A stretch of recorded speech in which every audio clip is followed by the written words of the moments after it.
Hello, History of Medicine students. This is Professor Bowen here with some comments on our second quiz of the semester.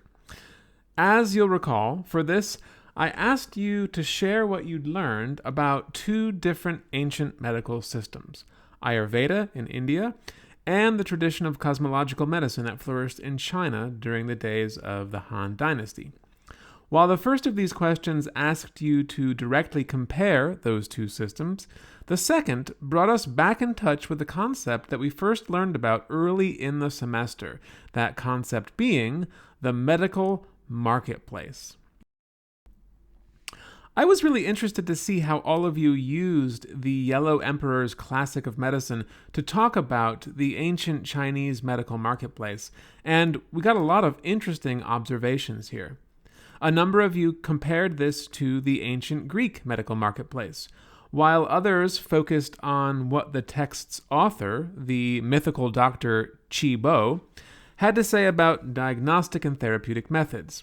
Still others focused on Qi Bo's sometimes disparaging remarks toward other doctors and to the analogies he constructed between the human body and the body politic.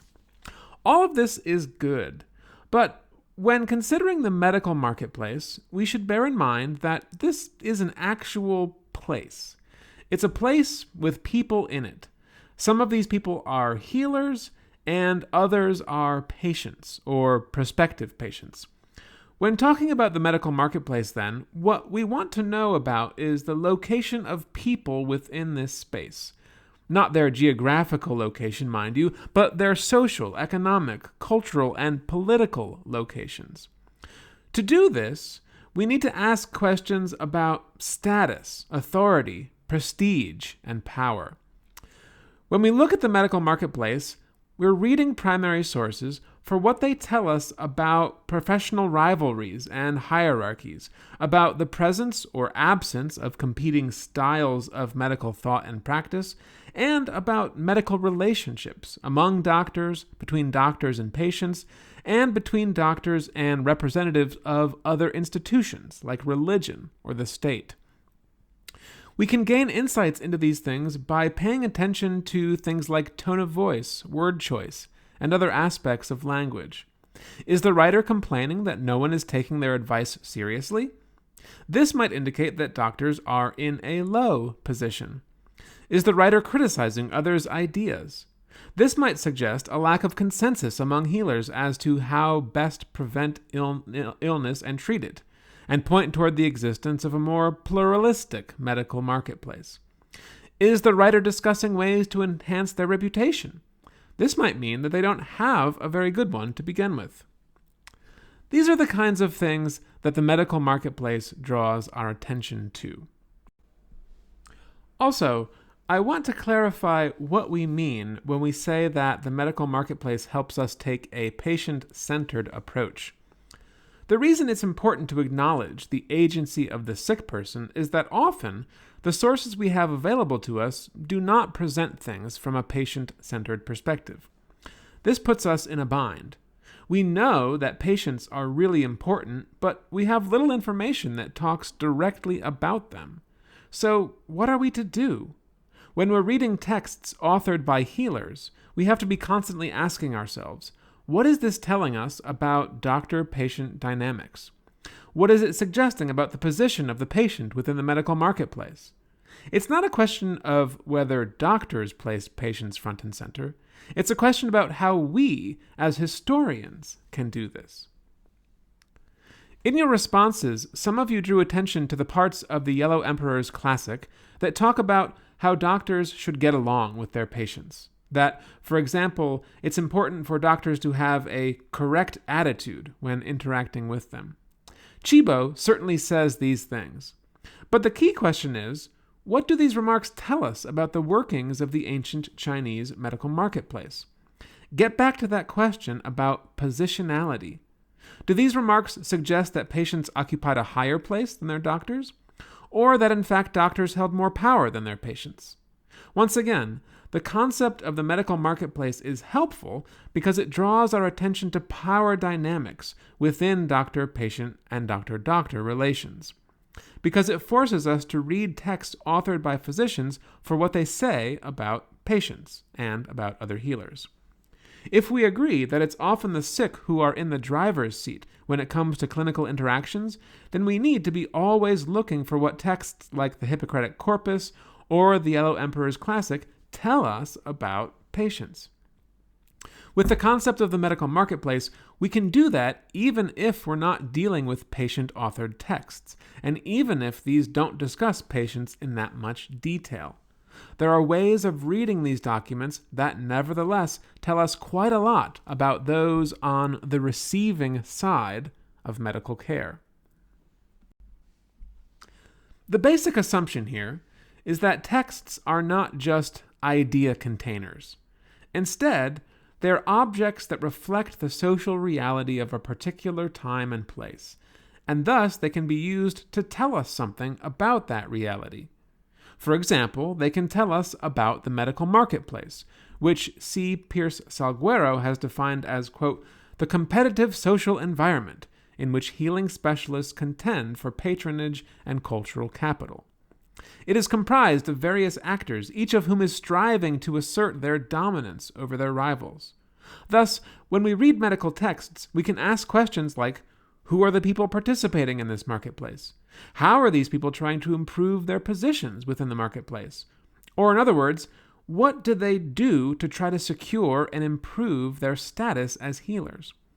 To put it more concretely, what strategies do doctors utilize in order to build a clientele of patients? As a marketplace is a basic unit of most economic systems, we can approach these questions from a materialist standpoint. In our quiz, I asked these questions of ancient China and directed you to use the Emperor's Yellow Classic of Medicine to do so. This text, like many others popularized during the days of the Han Dynasty, was authored by a representative of a relatively new group of healers, educated men who dubbed themselves scholar physicians. Given their status as newcomers, Qi Bo and his ilk had to devise strategies for breaking into a pre-existing medical marketplace, one in which they, as newcomers, did not yet occupy any specific niche. Their status, then, was not so high. We can see this fact reflected in the organization of the text itself. As we've seen, the text takes the shape of an imagined dialogue between Qi Bo and a fictional emperor. In addressing himself to an established ruling class, we see some evidence of Qi Bo's unelevated position in the ancient Chinese medical marketplace. Had he perhaps been more established, he might have addressed himself to a more marginalized segment of society. Yet instead, he tries to align himself with the established order because he knows that is the best way to further his own aims. The conventional formal structure of the text is another clue as to the comparatively low position of scholar physicians. The fact that this takes the shape of a dialogue is not surprising, because this was an established format popular among educated elite readers. Often, texts speak directly to the sensibilities and identities of these readers, deliberately appealing to their vanities so as to increase the writer's popularity and position. Consider the following passage from another ancient Chinese medical text, the Yin Shu.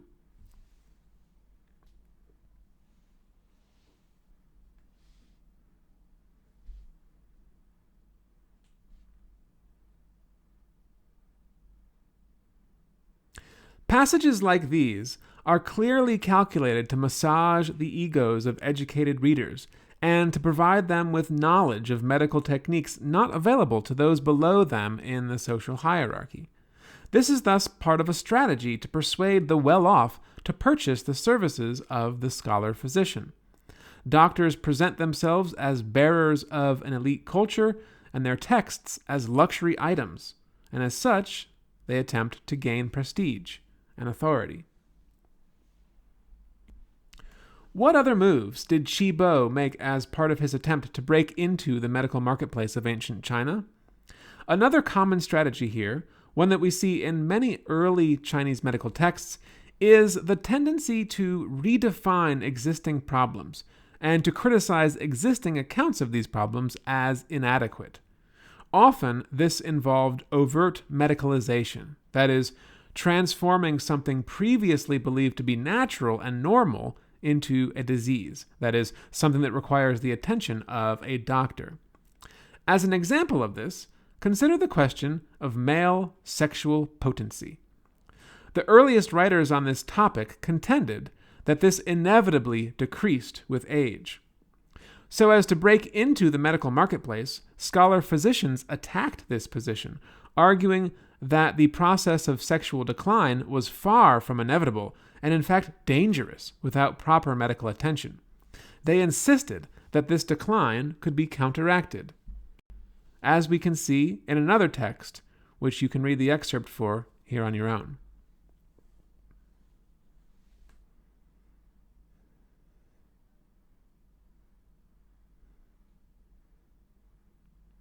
So here, sexual intercourse carried out under the instruction of a physician is presented as a way to reinvigorate qi and stave off some of the maladies associated with old age.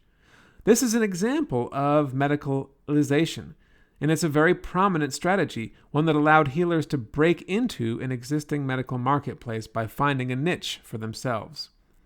It suggests that those already in this marketplace began with superior status. All right, I think I'm going to leave it there for now. I hope this video has given you more insights into what the medical marketplace refers to.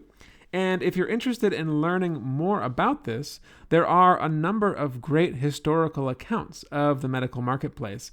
I have given you some examples of these on the screen here. These are just some of the wonderful medical historical writings that deal with the medical marketplace, and I would encourage you to seek them out if you want to learn more about this. Okay, I'm going to leave it there for now. I hope this video has given you more insights into what the medical marketplace is all about and how we can use it as a concept for exploring medical history. If you have more questions about this, feel free to ask them right here in the comments feed, or to get in touch with me however works best for you. I hope to hear from you soon, and I'll see you all on the discussion board. Until then, be safe and be well, everyone. Ta-ta for now.